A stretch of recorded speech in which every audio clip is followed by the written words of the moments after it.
After weeks of intense speculation, the Prime Minister has finally set a date for the 2020 general election. It will be on November 11th, 37 days from today.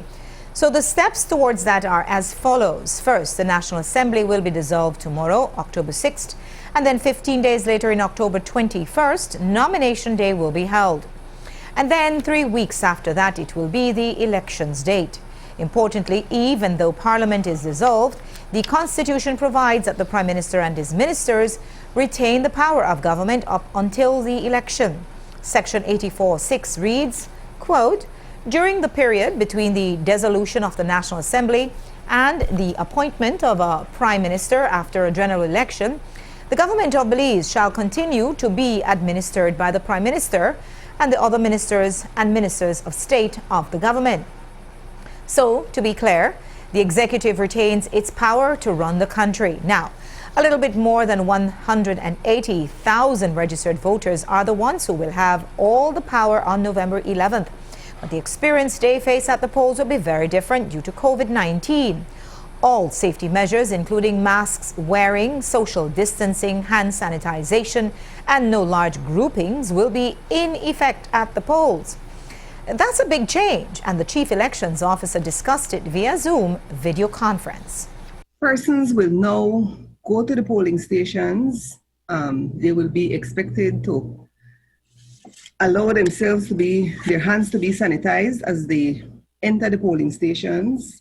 Social distancing, the 6 feet social distancing, will be strictly adhered to. We know it is the law that persons are required to use a face mask. Again, that will be one of the things that will be strictly enforced. When the persons enter the polling station, we encourage persons to take their voters' identification cards. The person will hold their identification cards themselves and announce their names. If they don't possess an identification card, they will just announce their name. And one of the reasons being that we don't want for the election staff to have to hold anything that is unnecessary. Once a person announces their name, they will need to take off their mask briefly for approximately 10 seconds because we must identify the person. Whoever is there, that is the person who has presented him or herself for voting. Once that has been done, the person will then be required to have his or her finger re-sanitized before dipping their finger into the electoral ink. Priority will be given to persons who are disabled, the elderly, and pregnant women. Those persons will be allowed to go to the front of the line. In communication with the Ministry of Health, we have been informed that the risk is very, very minimal, if any at all, in terms of persons coming out to vote.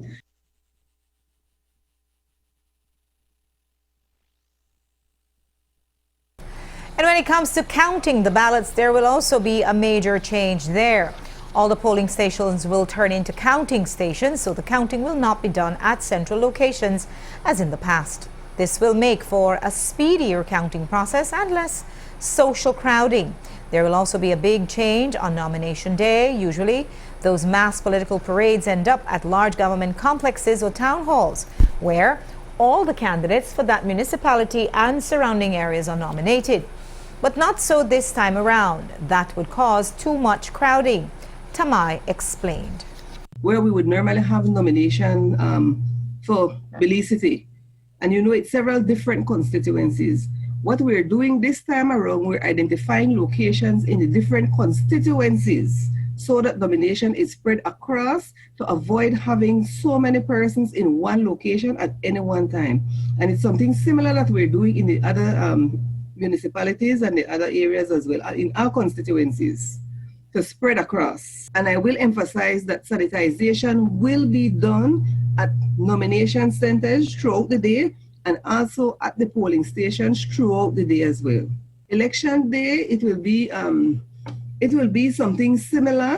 Whenever we meet with the political parties, we have to ensure that we don't have persons even crowding up at the gates. So how do persons who are COVID-19 positive and under home quarantine vote? Well, the chief elections officer told us, quote, 1, if you are in isolation or in quarantine, whatever quarantine laws that are in effect at that time will determine how you vote. Sounds like a cop-out, but she says the quarantine authority determines movement of infected persons. Saturday night saw a murder in the city, and while unfortunately that may not be unusual, the gender of the murder victim certainly was. A gunman looking for a gang target stormed into a fenced yard and shot an innocent young mother, 21-year-old Nelisha in Alberto. The logic is confounding and cruel. He didn't get his target, so he just killed 21-year-old Nelisha. Her family has exploded in grief and anger, but is also reeling in incomprehension. Cherise Halsal has the story. 21-year-old Nelisha in Alberto was killed on Saturday night while sitting around a picnic table in her sister's yard. She'd brought her 6-month-old son to visit for a few days while her sister had some time off. But she couldn't have known that that visit would be her last. And on Saturday night, as she sat socializing with family members, a gunman in pursuit of a target entered the yard. But that target dashed off, and the gunman turned his weapon on Nelisha. And in the aftermath of her murder, that sister, a WPC, went live with a heart-wrenching lament about the cruel and callous manner in which her sister was shot. Why? Why don't the man we calling himself bad man pick up the gun? And I could never ever to the right person. What are these people who don't do nothing? What are these people who don't hurt nobody? This morning, she's still reliving what she imagines the last minutes of her sister's life to have been like. When you see the man in front of her, I guess he never had no next choice but to sit there freeze, and the man could look her right in her face and shut her right in her face like cold-blooded, like you know have no heart, you know got sister, you know got mom, you know got brother, you know have other people, you know have feelings. Why you shoot my sister in her face? Why? She no harm you, she no do you nothing. Why would you take it out of she when she not even know you, she not do you nothing? Why you never chase after the man where you say run for you? Instead of hurt my little sister and take away from my nephew. Nelson Alberto is the father of both women. He's dutiful in his paternal role as father and grandfather. This morning, he told us about the daughter he's lost. I try to pray every day, me and Nelisha, and to bless us to bless other people's lives. And so, by people doing this to this family, they really tear us apart, man. But I was praying and ask God to forgive them, because He's the only ultimate. It really hurts me, man. Take away my precious child. May God be with that person and their family. And that they hurt this family really bad. I saw this thing on television all the time. And I was hope and pray that one day that doesn't come to me, but he come knocking at my door. It came knocking because of a flare-up in gang rivalries. Sir, now, was she the target, or did the shooter just enter and fire upon anyone? The information is that they entered and just fired toward the direction where the crowd was. Now, we know that there had been a shooting on Friday night, and we know that there are active gang hostilities between certain groups in the city right now. Is this a product of those ongoing gang rivalries? Yes, this is a result of ongoing gang rivalries in the city. Rumors abound that the intended target could have a connection with last week's murder of another 21-year-old, Placentia resident George Murphy. Yes, we are following up on that information that it may be related to that murder. Okay, now, sir, is it true that one of the suspects may somehow be a relative of the deceased? We have one person in custody, and we will continue with the investigation to find out who these persons are. Is there any effort to mediate, to have a dialogue, or to contain any escalation? Yes, there are ongoing operations to try to prevent any retaliation regarding this murder. Whatever we need to do, we will be out there and with the intention to prevent any further violence. And as Nelisha's family mourns, they have to take up a new responsibility: the care and protection of her infant son. We asked the baby's grandfather what he'll tell the boy about the mother he'll never know. I don't really know, but he would have to understand. He's basically at home with us. He's just like our child, like me and my wife. And so, because most of the tricks or most of the things that the mother put to the child, we tell her what to do. And so we set up the whole thing. And so it won't be difficult. It won't be challenging to raise a child. But I know the child anybody would have wanted to see their mother, or the mother would want to see the child make his first step. Cherise Halsall, 7 News. Alberto leaves behind her son Amir, who, as we told you, is 6 months old. But ahead of Alberto's murder, there was a related Friday night shooting. The victims were 27-year-old Kent Moss and 34-year-old James Herrera. It happened at around 6:40 when the two men were targeted in a drive-by shooting while hanging out in Moss's yard. Moss was shot to the legs and Herrera to the right upper arm and forearm. We heard more about how Friday's shooting and Saturday's murder are linked from Senior Superintendent Alberto Romero earlier today. Then on Friday, the 2nd day of October 2020, around 6:40 p.m., police visited the KHMH where they saw Kent Moss and James Herrera with gunshot injuries to the body. Investigation revealed that they were on Freedom Street socializing when a car pulled up and two male persons exited, and one of them fired the shots towards them. Both were admitted to the KHMH in stable condition. It's the same ongoing rivalries.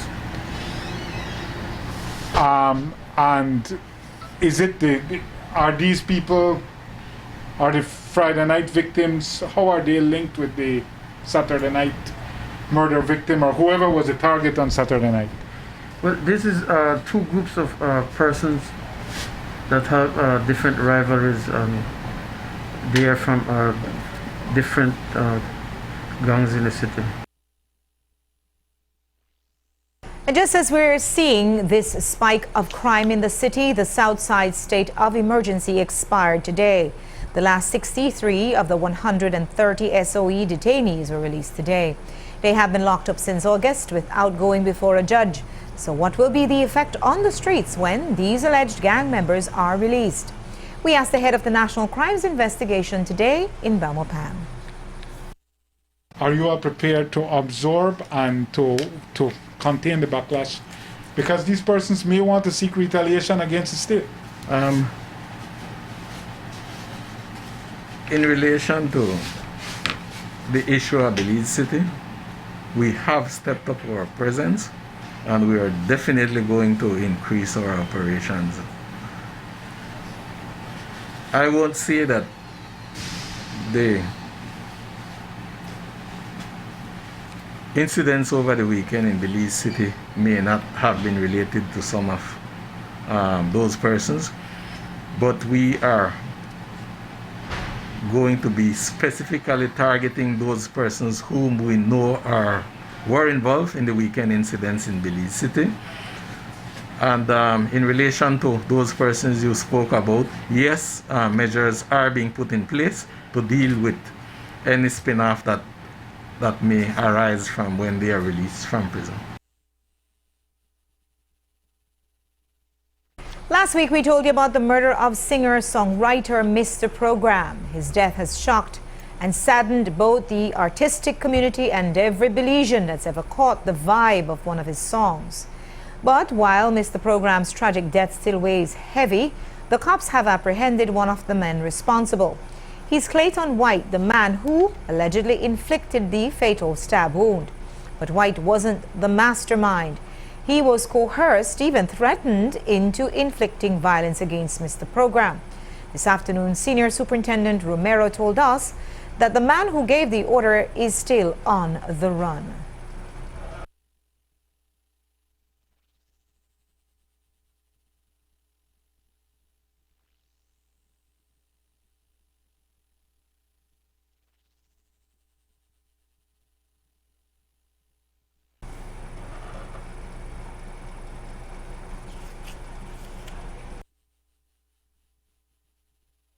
Appeared in Magistrates Court today and was remanded for murder. We'll take a break now, but when we come back, Shine Barrow accused of domestic abuse by his wife, plus 2 more COVID deaths to report. Don't go away.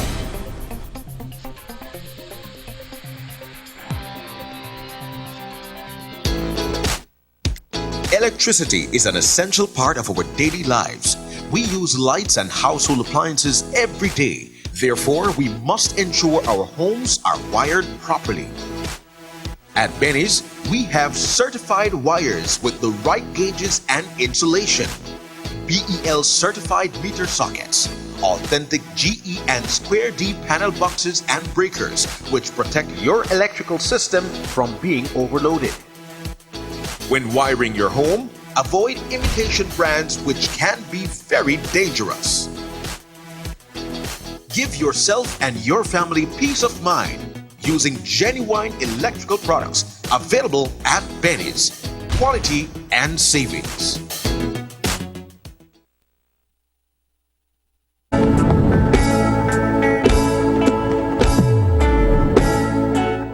My friends, something special is happening in Belize. Our people are facing the challenge of our time and are rising up to the occasion. And that is motivation for all of us who are running for the PUP. So yes, we are ready for this fight. We are ready to meet the challenge of our generation, ready to make government fairer, more accountable and capable. And with the guidance of our Creator, we will make good on our promise of building a Belize that works for everyone and a place where everybody will win. Todos ganamos. Long live the PUP. Que viva PUP. God bless you. And Belize. Almost 400,000 individual beings. Different faces, different cultures, different beliefs. But what keeps us together? It's the moments. It's the memories. It's our connection that we share. We at DigiBelieve, a fiber-based connection is priceless. You can enjoy an incredible fiber connection to your home, plus a free mobile postpaid plan, and a free home phone with free calls. With DigiNet, Belizeans enjoy the most advanced fiber connection to their home. Why choose DigiNet? DigiNet is the ultimate internet experience. So sign up today and step into the future with DigiNet.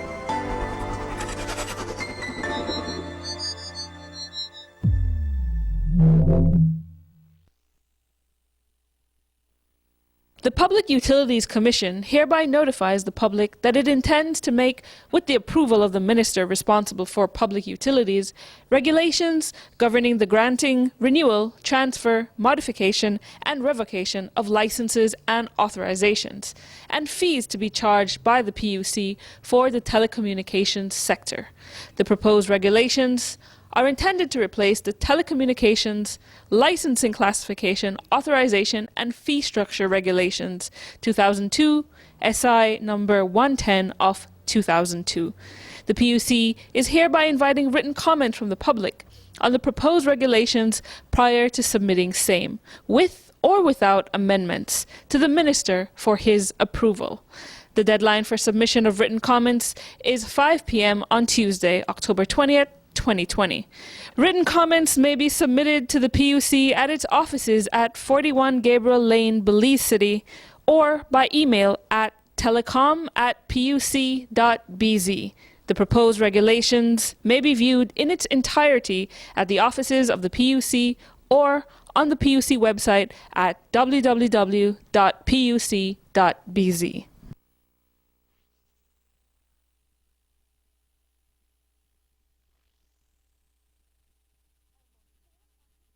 Individual beings, different faces, different cultures, different beliefs.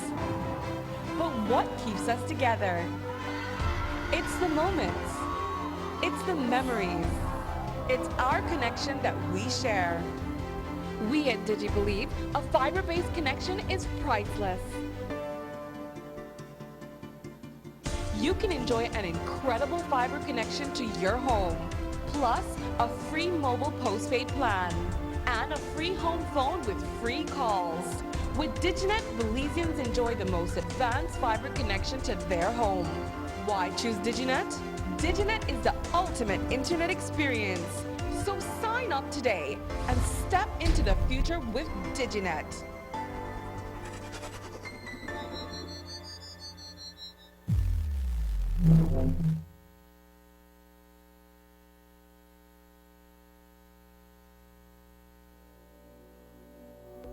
Contraband is the illegal importation of goods such as alcohol, tobacco, foods, and parts.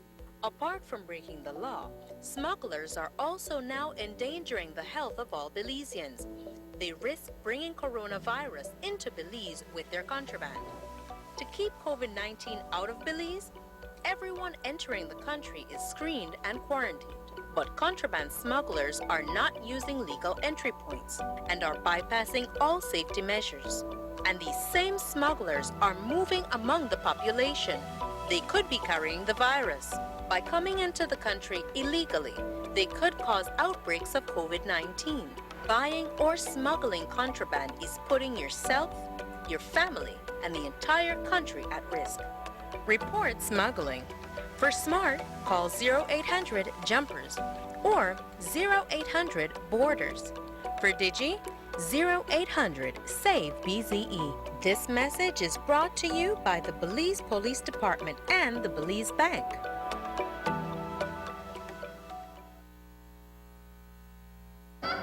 Enjoy fantastic savings all October long with NextGen service. Sign up for our student internet program and save 10% off internet for the entire year.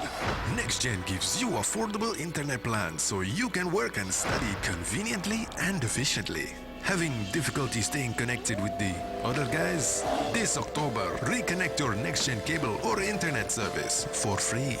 Offer ends October 31st.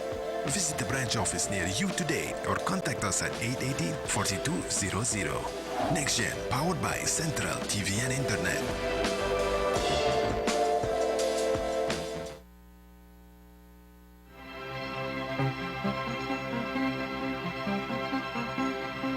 Mic check 1, 2. Is there anybody out there? Tell me, anybody out there? Can anyone hear me now? Can anyone hear me now? It's time to move this country forward. We can't put it in our hands of the cowards. Patrick Barber, daddy man, he's not afraid to stand up and fight for we nation. We need honesty, integrity, unity. So we're staying with the UDP for honesty, integrity, and unity. Both Patrick and the UDP, we're moving forward. Cause your future matters. We're moving forward. With Patrick and the UDP.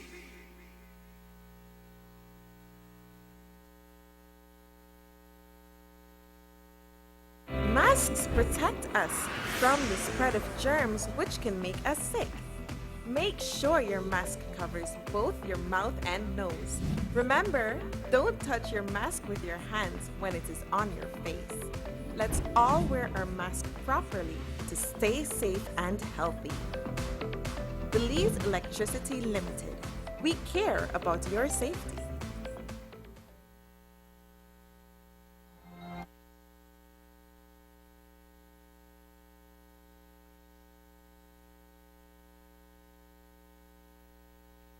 Contrabando es importar ilegalmente productos como el alcohol, tabaco, comida y objetos.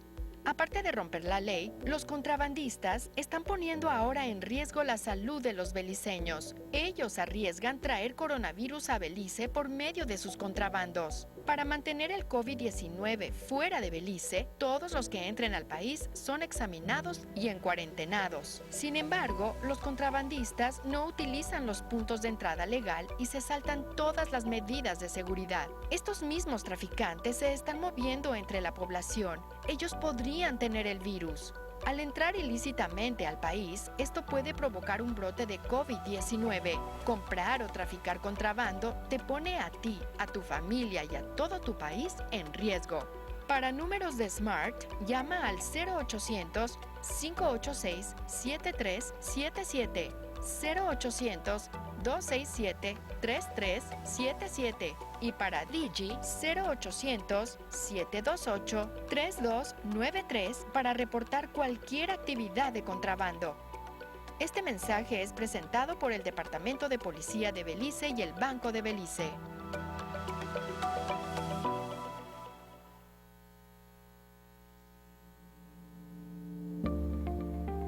Border jumping is illegal and puts our entire nation at risk. Our neighbors, Guatemala and Mexico, are experiencing rapidly increasing numbers of COVID-19 cases, and there are more deaths every day. Persons entering Belize illegally from these hotspot countries are not being tested for COVID-19. That's why it is important to report anyone entering Belize illegally by calling our hotlines. Smart users call 0800-JUMPERS or 0800-BORDERS. For Digi, call 0800-SAVE-BZE. Condoning or engaging in border jumping is putting yourself, your family, and the entire country at risk. Remember, anyone caught will be fined up to $5,000 and or imprisoned for 2 years. Stop border jumping now. This message is brought to you by the Belize Police Department and the Belize Bank.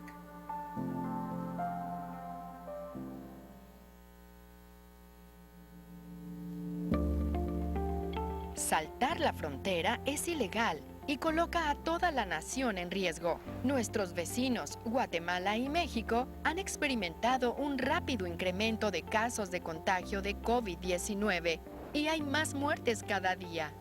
Personas entrando a Belice ilegalmente, viniendo de esos países con múltiples casos, no les están haciendo las pruebas de COVID-19. Es por eso que es importante reportar a cualquiera que entre ilegalmente a Belice llamando a nuestras líneas directas. Para Smart, marque 0800-586-7377, 0800-267-3377 y para Digi, marque 0800-728-3293. Tolerar o participar en entrar ilegalmente es ponerte a ti, a tu familia y a todo tu país en riesgo. Recuerda, cualquiera que sea arrestado deberá pagar una multa de hasta 5,000 y o prisión por 2 años. Detén el salto de fronteras hoy. Este mensaje es presentado por el Departamento de Policía de Belice y el Banco de Belice.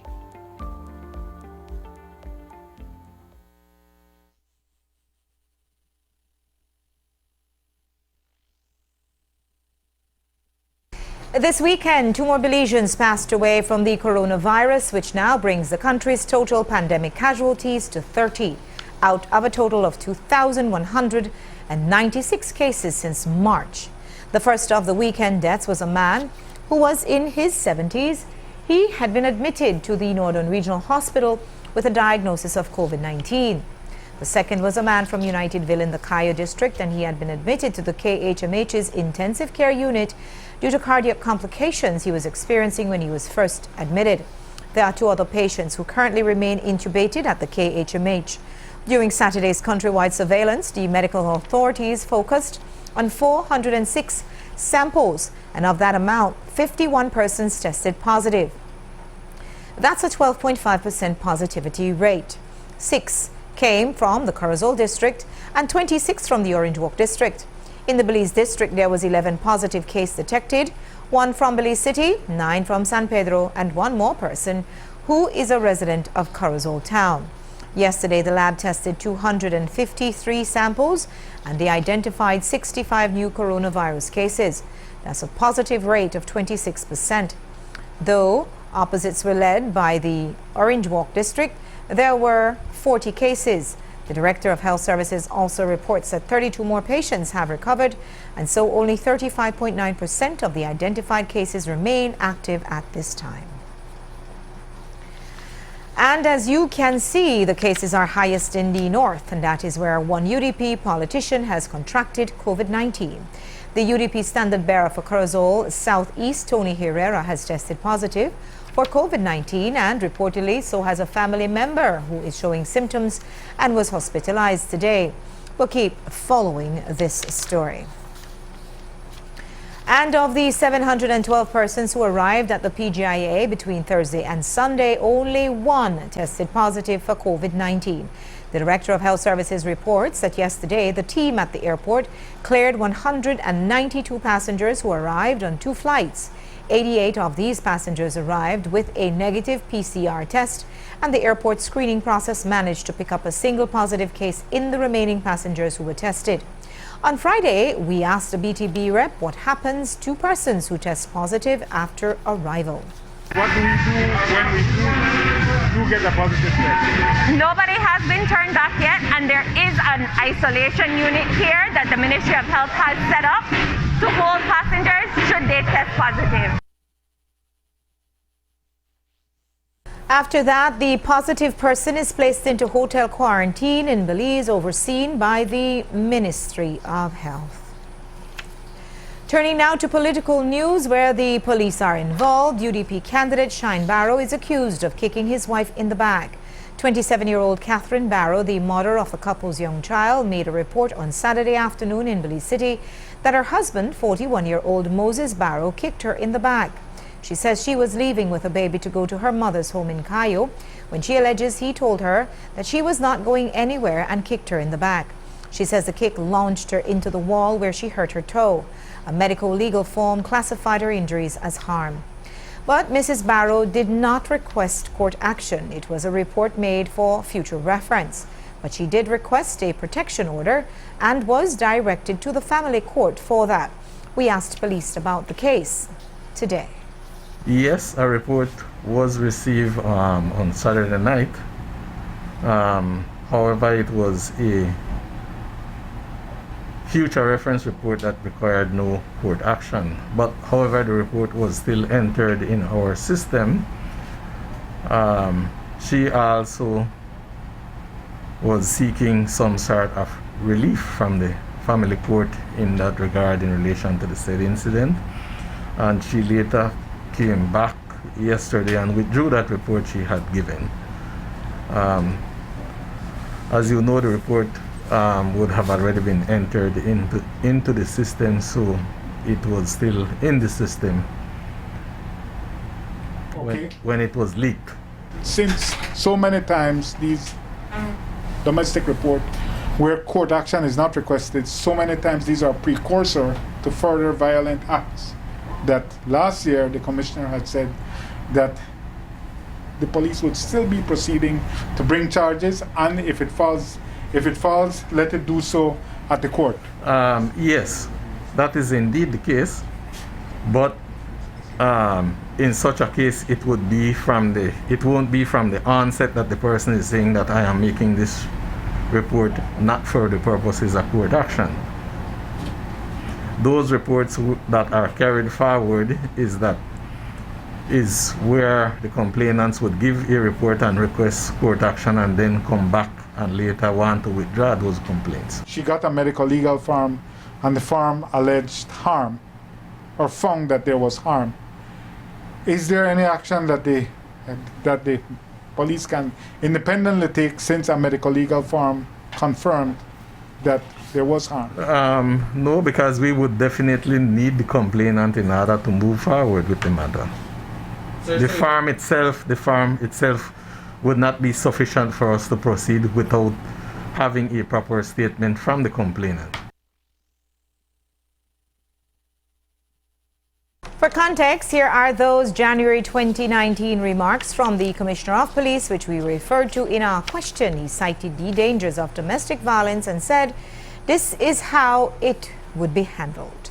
Oftentimes, victims of domestic violence come to the police and they give their statement, and when they're finished, officer, I don't want no court action, I just want to talk to the man.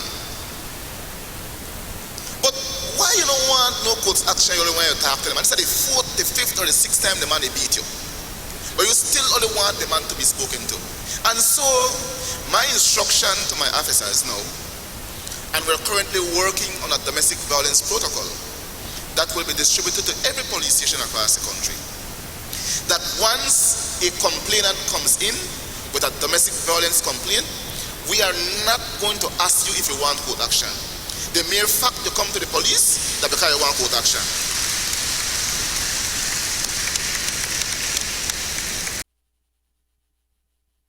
This morning, Shine Barrow put out a statement saying, quote, I unequivocally condemn domestic violence or any violence against women. My wife and I had an argument, as happens in all marriages. Ours was nothing more than a verbal dispute. A statement was given that does not reflect what actually happened. My wife has withdrawn that statement and we have put this private matter behind us. This post is attached to a statement which purports to be signed by Catherine Barrow, where she says her statement was exaggerated. We note that a relative commenting on the post says that her signature affixed to the retraction is not genuine. In August, we told you about the immigration officers and driver caught with marijuana coming down from Corozal. Well, not its postal service. On Friday afternoon, Corozal police received information that a postman was moving with weed and contraband alcohol. They went to the post office to search the truck and found both items. Police told us more. Where he was spoken to by the officers, the reasons for them being there, which was that they suspect that he was carrying illegal stuff and wanted to conduct a search on the van, which he did allow. And in so doing, officers were able to find 9 bottles of assorted liquor in the front portion of the van. Thereafter, they conducted a search on the package portion of the van, where a transparent package was found near the spare wheel inside the van, which when opened contained cannabis amounting to 141.6 grams. As a result, he has since been arrested and charged for possession with intent to supply. The 9 bottles of alcohol were uncustomed goods? Yes.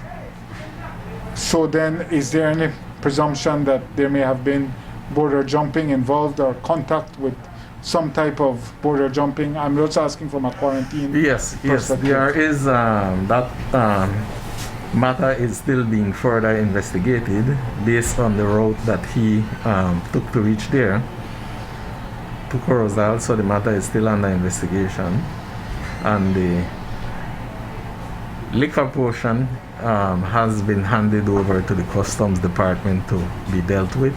Has he offered an explanation for how these things ended up in the vehicle? He offered in respect to the liquor, but he did not offer an explanation in relation to the drugs. Are you able to share that explanation? He is saying that sometime in December he is expecting to have a function for his birthday, so he was trying to gather some liquor towards that. What is the type of liquor? It's different kinds of whiskey, and I believe 3 were Smirnoff. Is it the belief of the police that this sort of smuggling has been happening for some time? We know that postal trucks are up and down. Yes, it has. If you are aware that there have been several seizures in the past from other postal services or other packaging services. Right, from private packaging services. Right? Yes. So there has been a number of seizures from those other services. The 141 grams amounts to just under 5 ounces. Postman Willowdell Neal was arraigned today in Corozal. The Postmaster General, James Gabriel, says he will recommend Neal's dismissal. He has been working at the post office for 4 to 5 years. And keeping in Corozal, there was a showdown on Friday night in San Victor Village. This is one of the contraband hotspots, and police were on patrol at the home of a man suspected to be a smuggler when they ended up in a confrontation with angry villagers who appeared to have been drinking. They were defiant and menacing to the police, and Myvit told us more. Yes, on Friday, sometime after 8 p.m., members of the mobile interdiction team were on operation within the San Victor area, and acting on an information, they visited a resident in San Victor village where they intended to conduct a search on an Isuzu trooper that was inside an on-the-fence yard. And in so doing, 2 persons came out the house, one of whom was armed with a machete, and there was a confrontation between those 4 officers and the 2 persons, who were quickly joined by a number of villagers. As a result, the officers requested for additional support, which did arrive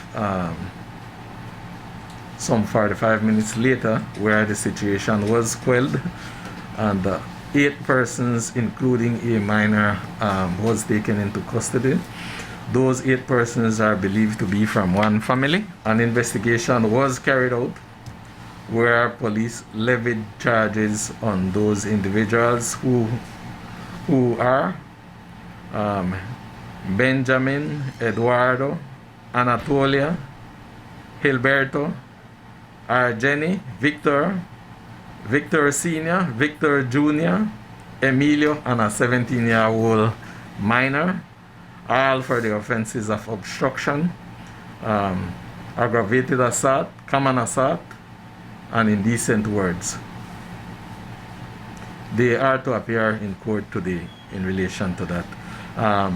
What I must also mention, that the police is going to continue to maintain a strong presence in that area in order to deter those who are involved in the contraband trade.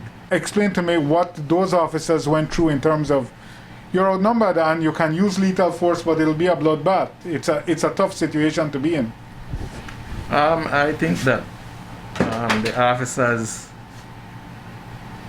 tried to maintain some calm, whilst that support would have arrived to deal with the situation, considering the number of persons that had surrounded them or that were in the immediate area. Will you all have to change up how you go out on patrols? Because obviously when this village has a strong history of outlaw Well, that's behavior. why I'm saying to you. It can't be 4 men going out. That's why I'm saying to you that we are going to maintain a stronger presence in that area to deter those that are involved in the contraband trade. Sir. And it's not going to be 4 officers, I can assure you.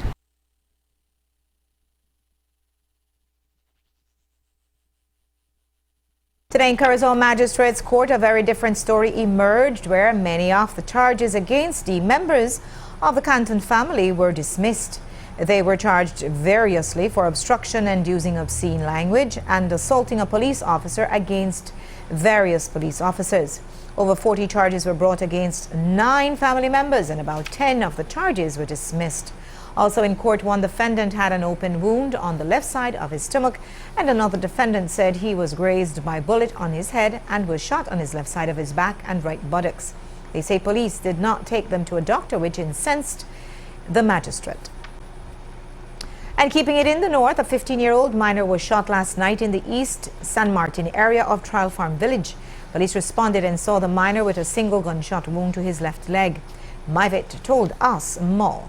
A 15-year-old minor who reported to police that himself and another friend were walking in the East San Martin area where they were approached by a male person who produced a firearm and fired several shots towards their direction, one of which caught Pat in his left leg.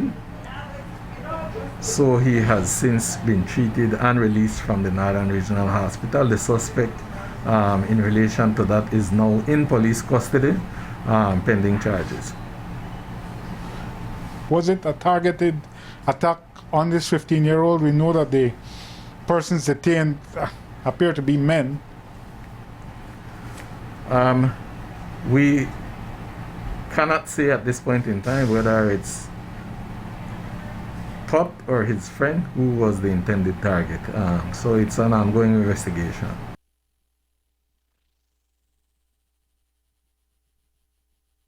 We'll take a break now. That should be 4 9mm expended shells and 1 slug were found in the area. 3 persons have been detained pending charges. We'll take a break now. When we come back, we'll tell you about mobilizing the youth vote. Don't go away.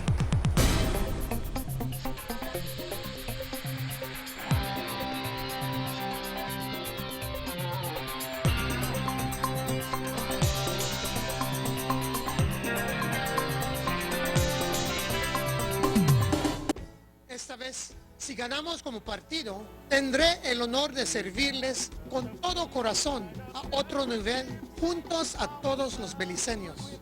Pero mi compromiso con ustedes seguirá fuerte y firme como siempre. Estamos agradecidos de poder ser arquitectos de presente y constructores de un futuro que esté a la altura de las nuevas circunstancias. Nuestro equipo tiene la sabiduría, habilidad, experiencia y aún más importante, la buena fe para hacer de nuestra nación un pueblo progresivo, justo e inclusivo. Juntos en familia, proveyendo los valores y dándole la importancia a la unidad familiar en nuestras comunidades. Vamos a vencer todos los retos que se nos enfrentan. Juntos vamos a decidir nuestra propia trayectoria y a poner a nuestro pueblo y a la nación en alto. Con este equipo, con el...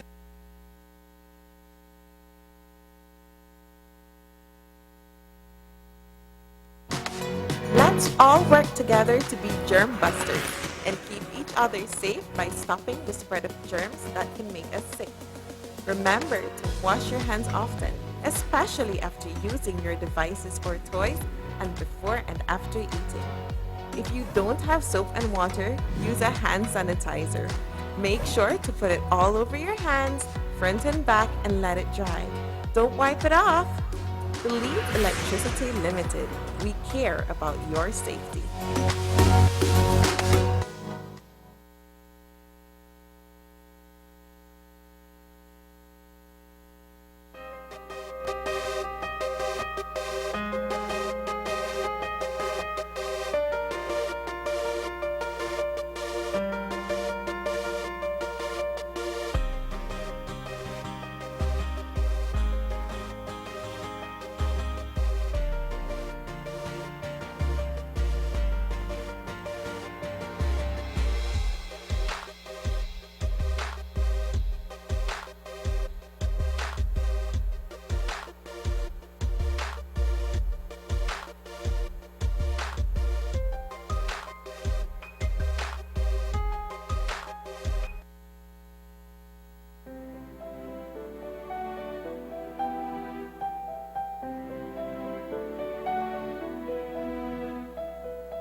The United Democratic Party is gearing up for a 4th consecutive victory and the opportunity to continue delivering for Belize.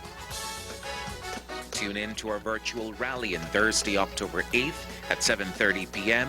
to witness the official inauguration of the Honorable Patrick Faber as the new UDP leader, farewell to the outgoing party leader, and for the unveiling of our 31 candidates for the 2020 general elections.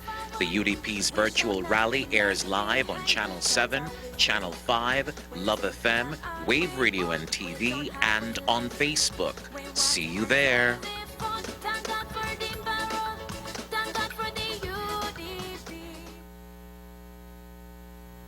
Trimming the hedges and overgrown trees, packing food supplies, ensuring that you have medical supplies and important documents are all part of your hurricane preparations. But what about your home insurance?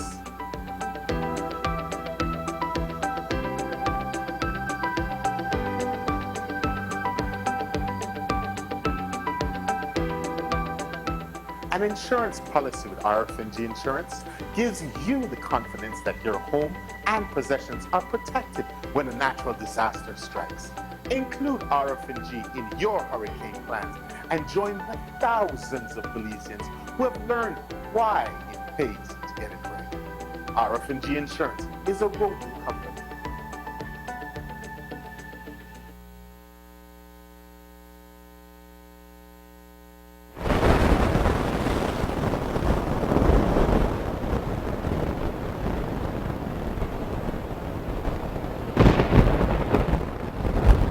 The official hurricane season for the Atlantic Basin, the Atlantic Ocean, the Caribbean Sea, and the Gulf of Mexico is from June 1st to November 30th.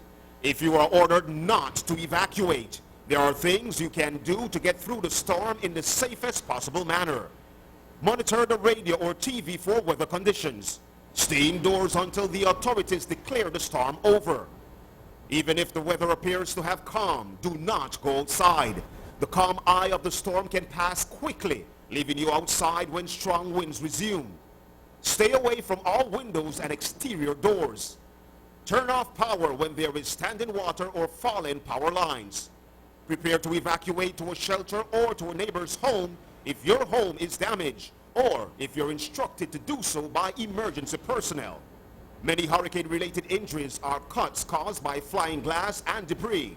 Other injuries include bone fractures and puncture wounds from exposed nails, metal, or glass. Adzalat Audio and Video Production Company wants you and your family to be safe this hurricane season. Get a kit, make a plan, be informed.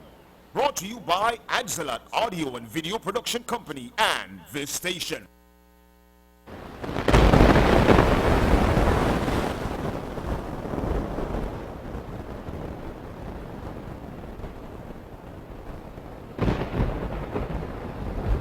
Because of the destructive power of a hurricane, you should never ignore an evacuation order. Authorities will most likely direct you to leave if you are in low-lying area or within the greatest potential path of the storm. If a hurricane warning is issued for your area, you are directed by authorities to evacuate. Take only essential items with you. Make sure you have an emergency kit in your car. If you have time, turn off the gas, electricity, and water. Unplug appliances to reduce the likelihood of electrical shock when power is restored. Follow the designated evacuation routes and expect heavy traffic. Adzalat Audio and Video Production Company wants you and your family to be safe this hurricane season. Get a kit, make a plan, be informed. Brought to you by Adzalat Audio and Video Production Company and this station.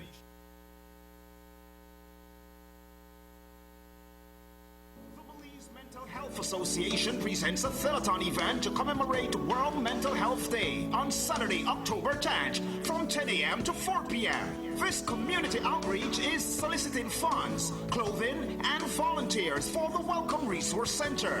Your contribution will help us to meaningfully support the homeless and mentally ill. Our telethon will feature guest speakers and live entertainment and will present information on homelessness and the annual high school speech competition on mental health issues. It will be broadcasted nationally and streamed live on the Welcome Resource Center Facebook page. Submit your pledges in advance or on Saturday, October 10th. Let us all commit to promoting mental health for all. Greater investment, greater access.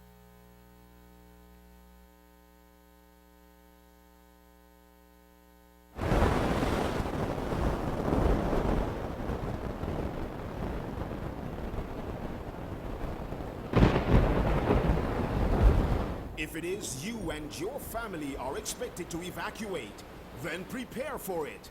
When a hurricane watch is issued, you should review your emergency plans and supplies and check to see if any items are missing.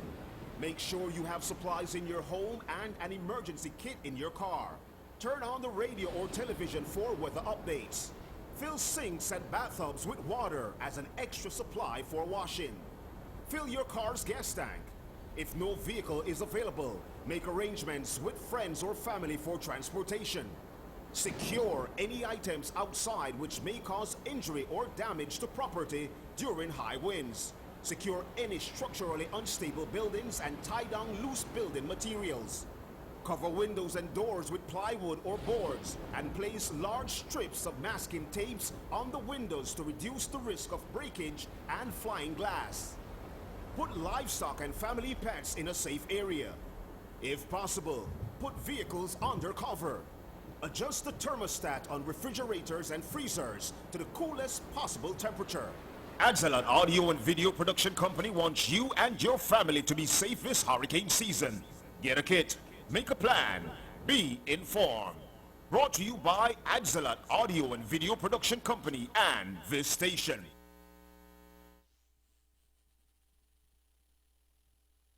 For 3 years now, 22-year-old Christian Espat has been accused of attempted murder. The cops believe that they had evidence tying him, that is, to a 2017 shooting on San Pedro. But tonight he's a free man because the DPP's office had to discontinue its prosecution against him.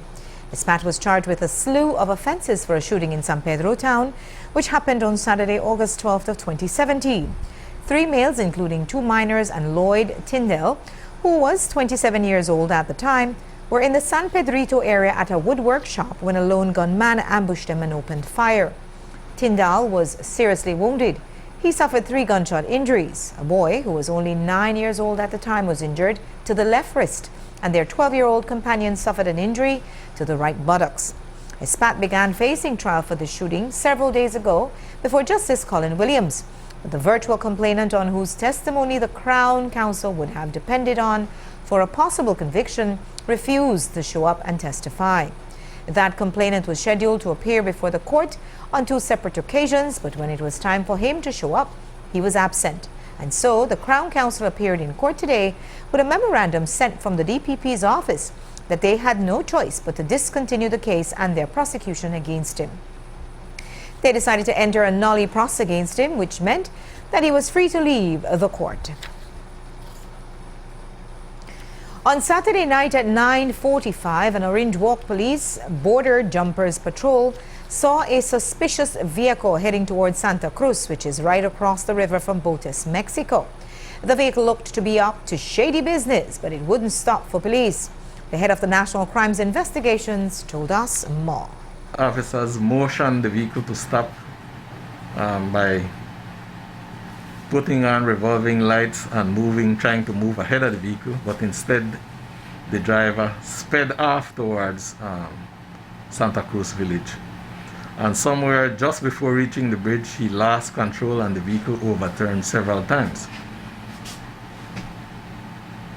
With officers in pursuit, the first person obviously to be out the vehicle was the driver, who then made his escape into the nearby bushes. Officers then attempted to rescue the other 2 persons who were on board the vehicle, and their identities were learned to be Alvaro Alfredo Lara, 30 years, Guatemalan national, and Vilma Bautista Choni, 32 years, Guatemalan national. They had no documentation stamp in their documents to indicate that they had legally entered Belize. So they were taken into custody, where they were swabbed and later placed in quarantine. Is there any theory on what they might have been doing, what they might have been trying to get into Mexico? That is our belief, based on some information we were working on. Otherwise, that was their intention, to be going to Santa Cruz and thereafter then crossing the illegal border crossing point. From your information, had they been residing or here in Belize for some time? No, not that we know of. So it was like a human traffic movement or a human smuggling operation? Yes, it was more a human smuggling movement. Okay, and was the driver obviously involved, but is the driver, from what you all believe, because the vehicle has to have a registration? Yes, it does, and we are following up on that. Since it happened over the weekend, we had a little setback, but we've been following up on that since early this morning. Yeah, so but is the driver a Belizean? And yes, we do believe he is. Yes, okay. The vehicle has a Belize registration. Yes, we do believe he is a Belizean. While those were only 2 Guatemalans, what about 3,000 Hondurans? That's how many were reported to be in a human caravan which left San Pedro Sula on Thursday as the border with Guatemala opened. They are desperate for jobs and food and trying to make it to the USA. And that could have meant entering into Belize. That's why about 3 dozen soldiers were sent to the western border. But police say that wasn't the only border they secured. Since that information has been received, law enforcement, and especially from a policing standpoint, have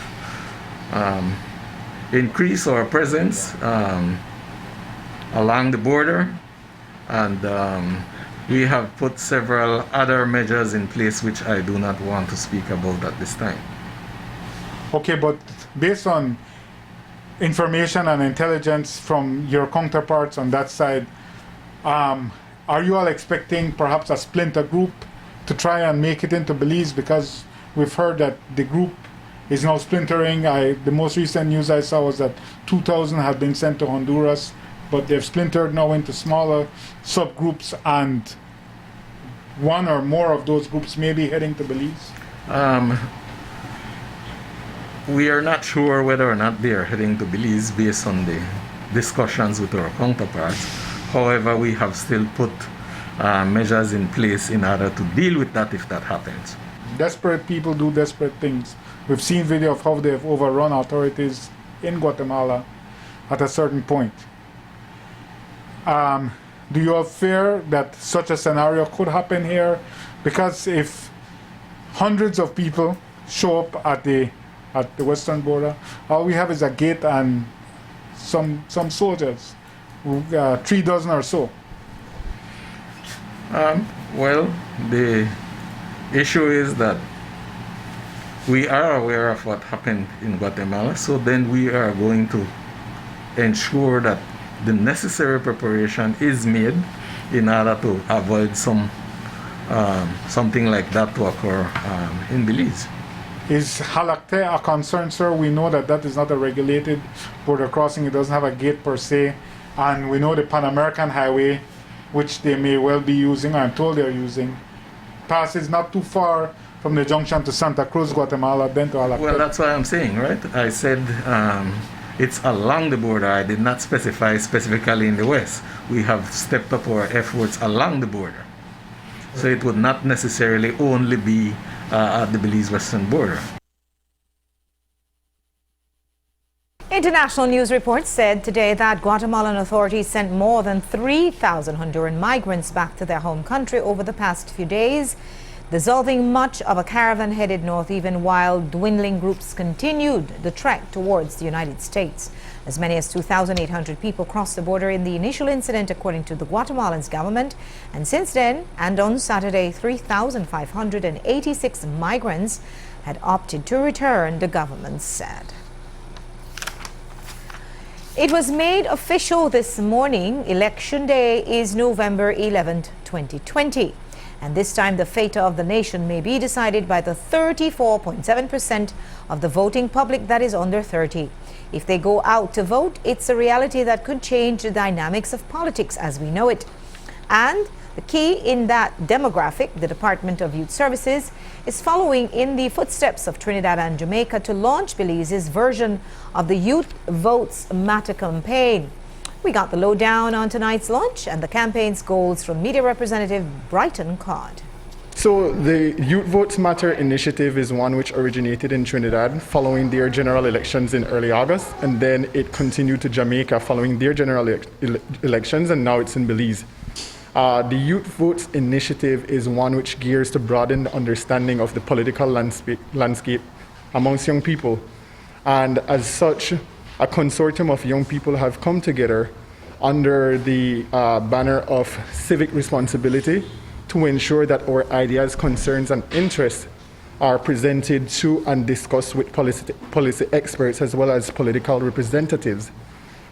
It is important that we begin to engage more actively in the electoral process and understand that democracy is not just an election day, and as such we decided to take up the mantle and take forward this campaign within our country.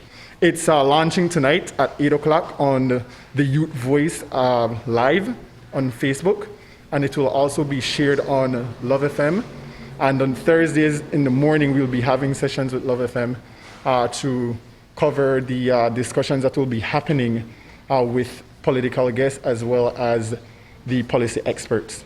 We have young people in different capacities throughout this country, are part of youth councils, youth arms, but we have not found a way to unify our voices. And as such, we thought that it was important that 1 month before the general elections that we continue to engage young people to understand the political landscape. So indeed, we did start a bit late.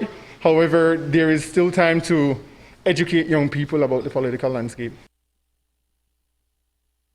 You can tune in to the Youth Voice Live Facebook page at 8 p.m. tonight for the first of several Youth Votes Matter live sessions. Crowds gathered on Cemetery Road today as a 2-story long abandoned colonial home went up in flames. Smoke billowed from the roof as firefighters armed with their ladders and hoses fight the flames that kept shifting with the wind. And on the scene, we spoke to one Victor Ramirez, an employee of Habet and Habet, who told us that as far as he's concerned, the house that was already crumbling was finished off by arson. This morning, right in front of Habet, I see the smoke. And when I see the smoke now, the fire start to catch. And when the fire start to catch now, I see a young boy on the step. And when he come out of here, now he's in front of the house. It's a crazy young boy. So who lived in the house? Nobody. Nobody no live here in the house. The house only abandoned. But they had squatters living there.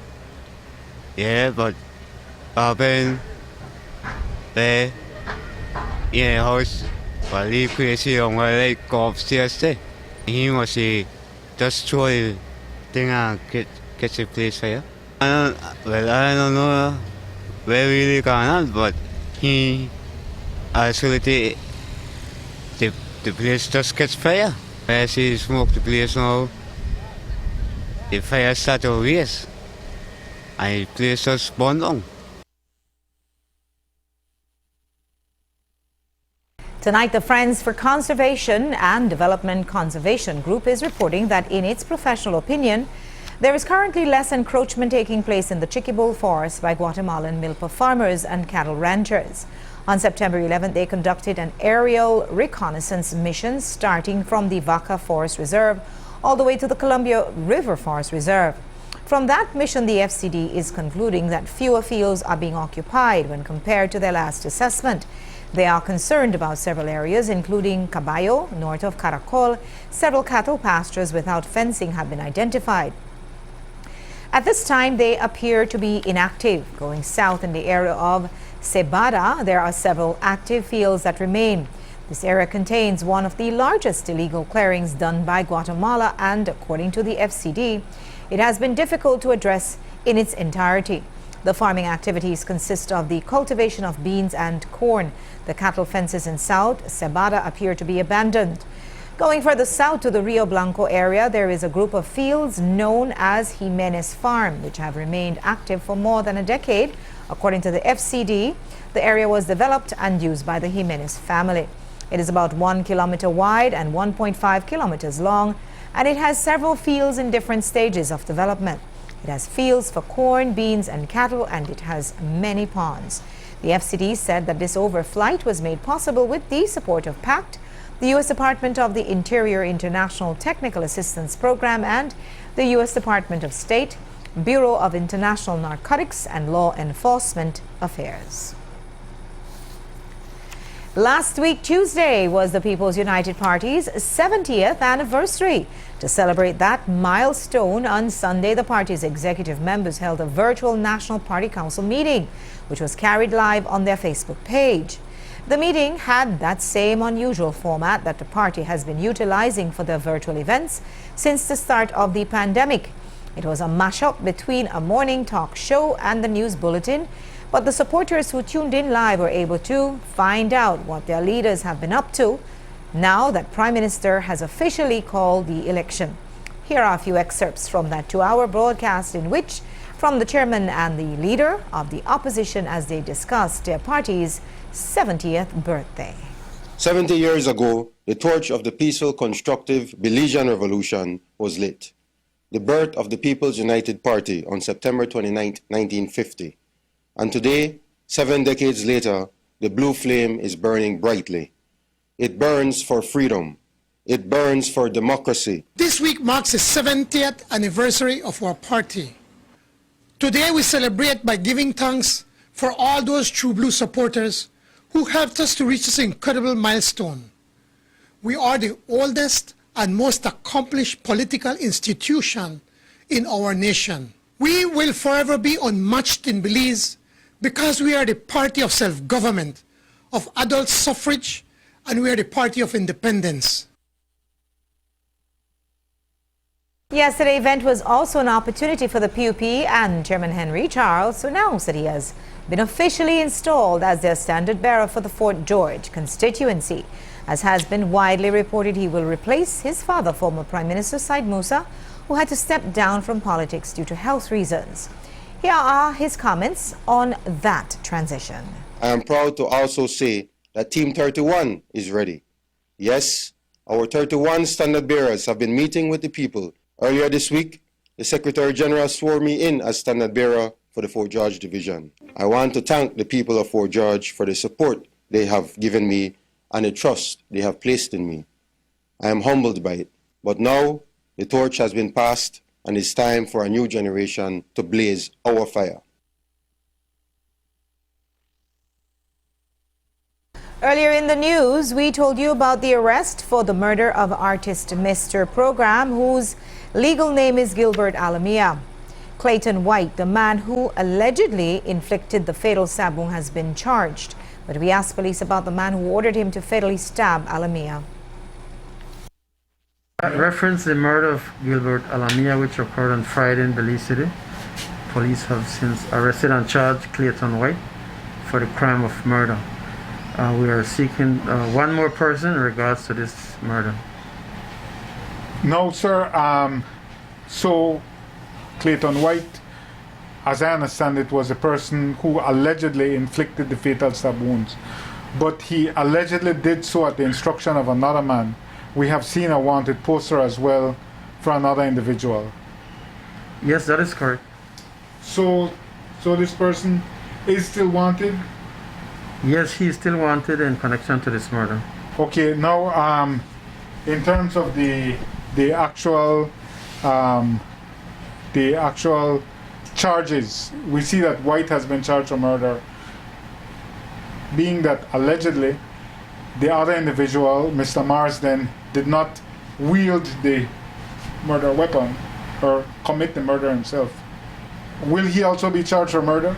We will seek advice on that, and the appropriate charge will be levied when he is apprehended.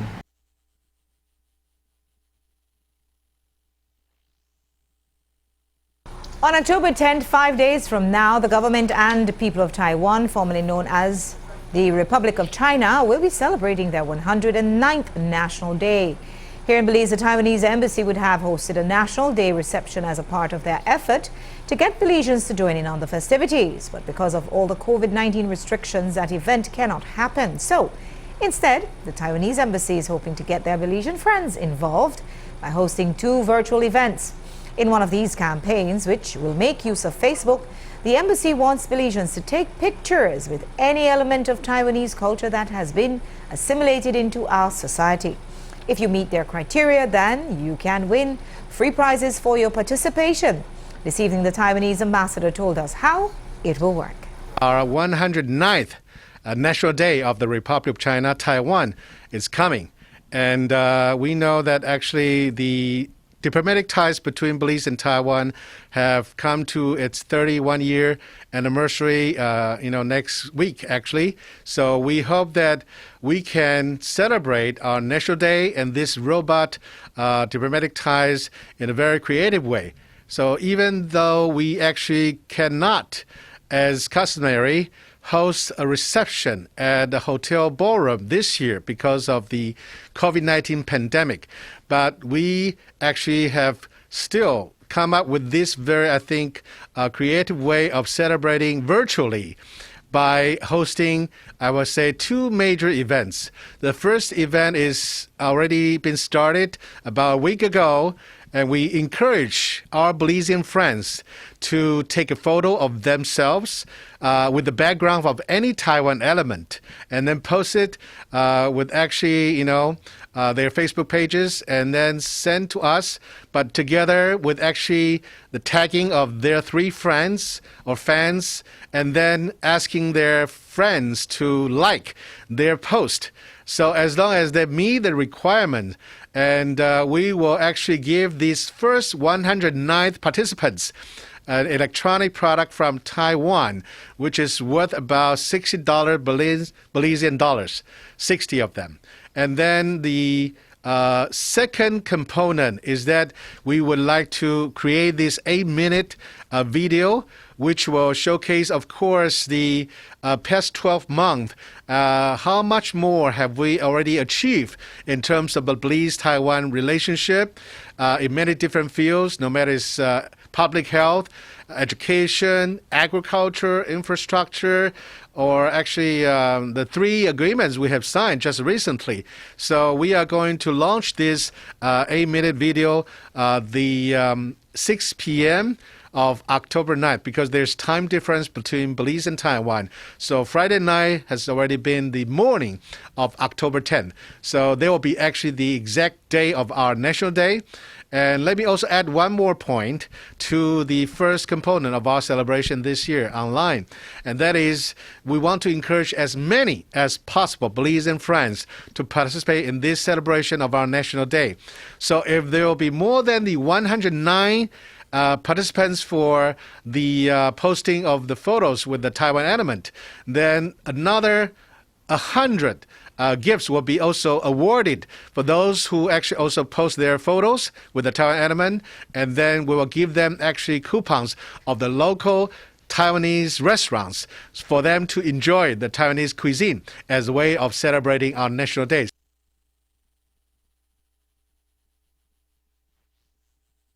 Again, if a Belizean participates in the photograph campaign and if they get more than 10 likes on their post, the first 109 participants will each get a made-in-Taiwan electronic product valued at 60 Belize dollars as a souvenir from the embassy. Another hurricane has formed in the Caribbean. Hurricane Delta is currently located over the central Caribbean Sea just south of Jamaica. NEMO says the impact on Belize from this system should be minimal. Still, NEMO advises the public to remain vigilant and continue to monitor the system. Hurricane Delta is in our zone and these systems can be unpredictable, so it must be monitored closely. It is now moving to the west-northwest at 8 miles per hour with maximum sustained winds of 75 miles per hour. Forecast models agree that the hurricane is expected to be near the Cayman Islands on Tuesday morning and then approach the western tip of Cuba late on Tuesday as a Category 1 hurricane or stronger. That's all we have for you for tonight. Thanks for watching. With your news, I'm Indira Craig. Remember that you can see a streaming video of this newscast at 7newsbelize.com, brought to you by Digi, for the best postpaid plans in the country. Remember to wash your hands, to wear a mask at all times in public, and to keep your social distance. Stay safe and do have a good night, and make sure to join me back here tomorrow.